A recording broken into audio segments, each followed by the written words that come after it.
নমস্কার। আজকে আমার সঙ্গে যারা রয়েছেন আজকের এই বিশেষ ভিডিও নিয়ে আপনাদের সামনে আসছি। আমার আদিজুলের কবিতার পেজে যারা যুক্ত রয়েছেন তাদেরকে আন্তরিক শুভেচ্ছা জানাই। আজকের বিষয়টা পুরোপুরি রাজনীতি। হ্যাঁ, মীনাক্ষী মুখার্জি। মীনাক্ষী মুখার্জি নিশ্চয়ই নামটা আপনাদের চেনায়, জানা, শোনা। একেবারে কি বলবো, ঘরের মেয়ে। কিন্তু খুব বাজে একটা কথা বললেন, খুব বাজে একটা রাজনৈতিক ফাউল করলেন। মোলান্দির ঘটনা আপনাদের জানা আছে। সেদিন মোলান্দিতে বক্তব্য রাখতে গিয়ে মীনাক্ষী মুখার্জি, হ্যাঁ সম্ভবত মুখার্জি, যে ভাষা ব্যবহার করেছিলেন কোনো একজনের বিরুদ্ধে, তার সম্পর্কে গোটা বাংলার মানুষের অভিযোগ দীর্ঘদিনের। সেই মানুষটা যিনি শারদা কেলেঙ্কারিতে যুক্ত হয়ে পুলিশের ভ্যানে যখন কোর্টে আসতেন, কোর্ট থেকে যখন জেলে যেতেন, তখন চিৎকার করে যে শব্দগুলো উচ্চারণ করেছিলেন মনে আছে আমাদের, আপনাদের নিশ্চয়ই মনে আছে। ওই একজনকে ধরলেই, ওই একজনের সঙ্গে সুদীপ্ত সেনের মুখোমুখি জেরা করলেই শারদার সবচেয়ে বড় বেনিফিশিয়ারিকে তা ধরা পড়ে যাবে। তিনি কোন এক দিদির সেই দিন গ্রেপ্তারি দাবি করেছিলেন। পরবর্তীকালে ওই যে আমাদের দেশের রাজনীতি, অভিসন্ধি, আমাদের দেশের রাজনৈতিক নেতৃত্বের কলাকৌশল, যখন তোমাকে আমার প্রয়োজন তখন তোমার 7 খুন মাপ ছাড়া পেলেন সেই শারদার বহুল কথিত পুলিশ যা চিৎকার বন্ধ করার জন্য থালা বাজাতেন, ব্যান্ড বাজাতেন, লাঠি বাজাতেন, গাড়ির বনেটে ধাক্কা মারতেন, সেই ব্যক্তি ছাড় পেলেন, হয়ে গেলেন মুখপাত্র। তারপর তার মতো দিদি প্রেমিক পশ্চিমবাংলায় আর দ্বিতীয় কেউ নেই। আমরা সেটাই দেখি টিভির মাধ্যমে। সত্যি কথা বলতে, লোকটার মুখ দেখলে, যখন তিনি কোনো সাংবাদিক সম্মেলন করেন, লোকটার মুখ দেখলে অনেকে রাগ হয়, অনেকে ঘৃণা করেন, অনেকেই তাকে যাচ্ছে তাই গালিগালাজ করেন। না, আমার কিন্তু এমনটা হয় না। আমার খুব কষ্ট হয়, আমার খুব মায়া হয় লোকটার জন্য, যে মানুষ গিরগিটির চেয়েও আরো কোনো বড় প্রজাতির এই টাইপের হলে কতটা রং পাল্টাতে পারে। আসলে মানুষ হিসাবে আমরা মনুষ্যত্বর জীব, তার চেয়েও নিম্নমানের না। মীনাক্ষী মুখার্জি ঠিক করেনি, আমি সমর্থন করছি না মীনাক্ষীকে। তার মতো শিক্ষিত, ক্ষমতায় নেই, তার জনপ্রিয়তা তাই মানুষের কাছে আজ পৌঁছচ্ছে না। কিন্তু এই মীনাক্ষী যদি কোনোদিন পশ্চিমবাংলার মূল রাজনৈতিক প্রতিপক্ষ বা কোনোদিন ক্ষমতার শীর্ষে পৌঁছতে পারেন, তখন দেখবেন, আমি বলে যাচ্ছি আজকে আমার এই ভিডিওতে, তার মতো তুখোর রাজনীতিবিদ পশ্চিমবঙ্গ হয়তো এর আগে পায়নি। আমি মনে করি তার মধ্যে সেই কোয়ালিটি আছে।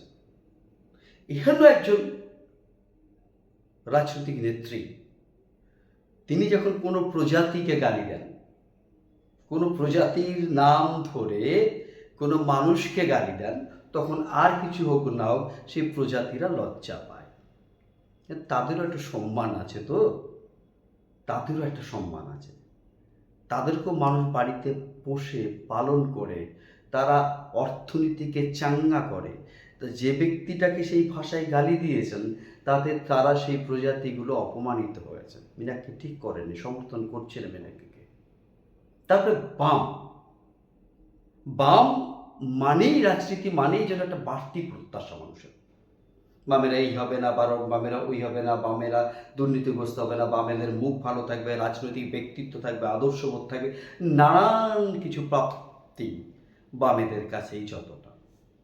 বেশ ভালো। পশ্চিমবাংলায় 34 বছর আমরা দেখেছিলাম, আমরা বিরক্ত হয়েছিলাম। এসএসসির মধ্যে যে চাকরি হচ্ছে, সবাই ভাবলো বামের ছেলেরাই চাকরি পাচ্ছে, বাম বিরোধী। বাম আর জীবন বাম করেনি, এরকম পরিবারের কারো চাকরি হতো না। অথচ তালিকা যদি দেখি আমরা, এই আমি আমার কলিগদের কথাই বলছি, যে কয়েকজন আছে তার মধ্যে অনেকেই বাম চরম বিরোধী, তারা চাকরি পেয়েছে, বিনা পয়সায় পেয়েছে। আর আজকে যারা এই ডানপন্থী সরকারের একেবারে কি বলবো আগে পিছিয়ে লেজুর মতো করে লিখে থাকে, তারাও কিন্তু চাকরি পাচ্ছে না। যাওয়া পাচ্ছে ওই যে court, high court, single bench, division bench, তারপরে সোজা supreme court, single bench, division bench, তারপরে যে 31শে ডিসেম্বর শেষ। এরপরে তো প্রাইমারি আছে, 32,000 একবার গিয়েছিল, এবার মানে আদালতে ঝুলছে। বাম আমলে এটা হয়নি। আমরা গর্ব করার কথা বলছি, বামেদের খুব প্রশংসা করছি তাও নয়, এটা বাস্তব। সেই মীনাক্ষী যাকে পশ্চিমবাংলার যুব সমাজ, বামের সমাজ বা বামের মানুষেরাই যাকে অন্য চোখে দেখতে শিখেছেন, দেখতে শুরু করেছেন, তিনি যখন এই ভাষা প্রয়োগ করেন তখন আমাদের কষ্ট হয়, মানে আমার কষ্ট হয়। কষ্ট হয় এই কারণে, একটা প্রজাতির নাম করে, যে প্রজাতি আমাদের অর্থনীতিকে সমৃদ্ধ করে, সেই প্রজাতির নাম করে এমন একটা মানুষকে গালি দিচ্ছে যে আমাদের অর্থনীতিকে দিনের পর দিন দুর্বিনীত করেছে, রসাতলে পাঠিয়েছে, নিজে চুরি করেছে, নিজে পশ্চিমবাংলার মানুষের কোটি কোটি টাকা লুট করার সঙ্গে যুক্ত। তাকে তো এই ভাষার গালি দেওয়ার মানে নেই, তাকে এই ভাষায় গালি দেওয়ার মানে নেই। কিন্তু ওই যে আবেগ, মানে এতটা লড়াকু মানুষ যখন দেখছে চরম দুর্নীতিগ্রস্ত একটা মানুষ দিনের পর দিন টিভি স্ক্রিনের সামনে দাঁড়িয়ে ওই বাজারি দালালি মিডিয়াগুলোর উপর বড় বড় বাতেলা মারছে, তখন তার বিরুদ্ধে এই কথা ছাপতে মীনাক্ষীর কাছে কিছু যোগ্য বিশেষণ আসেনি। ভুল হতেই পারে, রাজনীতিতে কত পরিভাষা প্রয়োগ করতে আমরা দেখেছি, যে পরিভাষাগুলোর মানে রাজনীতিতে আসা, নিয়ে আসা সত্যি কতটা যে ওই বললাম ভাষা, ভাষায় মানুষকে ভাষায়, ভাষায় মানুষের মধ্যে ব্যবধান বাড়ে না। আমি মীনাক্ষীকে সমর্থন করছি না, করার কথা না, আমার খুব খারাপ লাগছে, আমার খুব দুঃখ লাগছে যে মীনাক্ষীর মতো একজন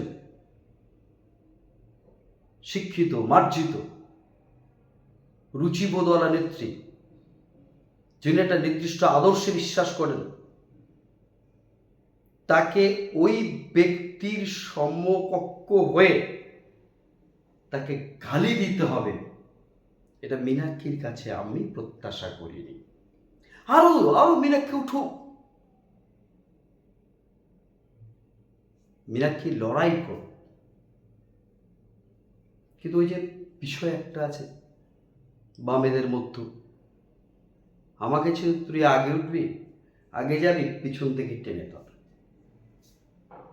এই মুহূর্তে পশ্চিমবাংলার বাম নেতৃত্বদের এই কথাটা চ্যালেঞ্জের সঙ্গে ভাবা উচিত। 2026 নির্বাচন একটা মুখ চাই, আর সেই মুখ মাঠে ঘাটে প্রান্তরে, না মোহাম্মদ সেলিম, না সুজন চক্রবর্তী, কেউ নয়, কোনো জনপ্রিয়তা নেই এদের আর, মীনাক্ষী মুখার্জিকে চায়। এত পশ্চিমবাংলায় এত ইস্যু, ধর্ষণ, লুট, রাহাজানি, কই টিভি মিডিয়ার, আপনি দালাল মিডিয়া বলুন, যাই বলুন না কেন, তারাও তো অন্য সংগঠনের এই আন্দোলনগুলো হাইলাইটস করছে। সাউথ ক্যালকাটা ল কলেজের ঘটনায় আমরা বিজেপির প্রাক্তন সভাপতি সুকান্ত মজুমদারকে দেখলাম জেল খাটতে, কই আমরা সেলিমকে দেখলাম না। গণসংগঠন মিছিল করবে আর সেখানে দাঁড়িয়ে আপনি মুখ দেখাবেন, এই রাজনীতি আর পশ্চিমবাংলায় বামেদের চলতে পারে না। সব নিয়ম নীতি মানবার দায়িত্ব যারা বিরোধী দল, বাম তো বিরোধীও নয়, বিধানসভায় শূন্য স্থান, তাদের কোনো দায় নেই। মাঠে নামুন, জেল খাটুন, জেল, গণ আন্দোলন গড়ে তুলুন। 26,000 চাকরি গেল চরম অপদার্থতার দুর্নীতির জন্য। কিসের আন্দোলন? কোথায় আন্দোলন? কেন সরকারকে দায়ী করে একটা বন্ধ একটা সাহস পেলেন না? ধরে নিলাম বন্ধ হবে না, হওয়ার কথা নয়, করতে পারবেন না, করতে দেবেন, সাহসটা তো দেখাতেন। যারা পশ্চিমবাংলার বাম মনস্ক মানুষ, যারা বামপন্থীদের কাছে এখন অনেক অনেক কিছু আশা করে, তাদের বুকে একটু সাহস বাড়ত, জোয়ার আসত। আসলে 34 বছরের তৃণমূল বলে, বিজেপি বলে, মোয়া খেতে খেতে খেতে খেতে এমন অলসতা তৈরি হয়েছে, মাটিতে নেমে লড়াই আন্দোলন করব, পুলিশের লাঠির ঘা খাবো, এটা বোধহয় আর সহ্য করবার মতো ক্ষমতা নেই। ছেড়ে দিন। যারা করতে চায়, সৃজন ভট্টাচার্য, মীনাক্ষী মুখার্জি, ঈশিতা, আরো ঈশিতা যারা আছে, তাদের উপর ছেড়ে দেন না, মাঠে নামো। আশা করে আছেন আপনারা এমনি এমনি উঠে আসবেন? পাশে দাঁড়ান। মীনাক্ষীকে আমি আবারও বলছি, এত নিম্নমানের একজন মানুষকে, একটা অর্থনীতিকে সমৃদ্ধ করে এমন প্রজাতির নাম নিয়ে গালি দিও না। ওরা কষ্ট পায়, ওরা কষ্ট পায়। বরঞ্চ চরম প্রতিবাদ আন্দোলন করত। বাংলার মানুষ এটাই দেখতে চায়।